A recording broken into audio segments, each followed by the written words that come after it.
A man from California is in jail here tonight, charged with threatening a drugstore clerk who wouldn't give him a box of face masks for free. There's more to the story, including how police managed to capture him. Ross Guidotti joins us live to explain. Ross.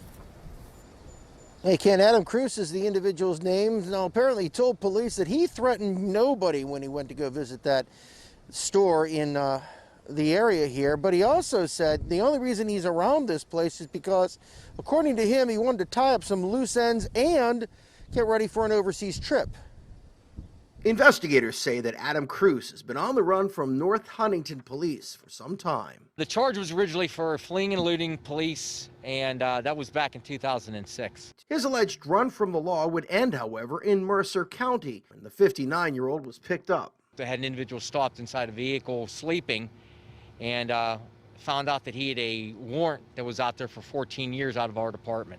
Cruz's story would take yet another interesting turn once he was in North Huntington police custody. Once he was back here at the station, one of our officers recognized him as a person who was involved in an incident on Sunday night at the Walgreens. He wanted to buy a one face mask, and they told him he had to buy the whole box.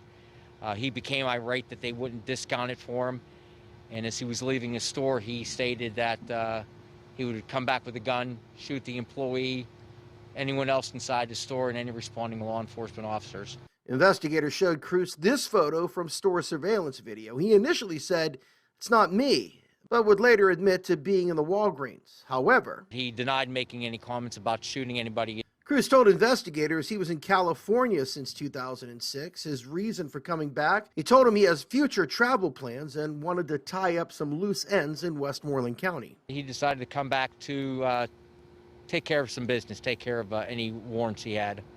He was going to, from here, he was going to move to New Zealand. That may happen, but not right now, because he's in the Westmoreland County Jail, held without bond for charges back in 2006, as well as the ones he recently is facing, and those include making terroristic threats as well as harassment. Reporting live in Greensburg, Ross Guidotti, KDKA News.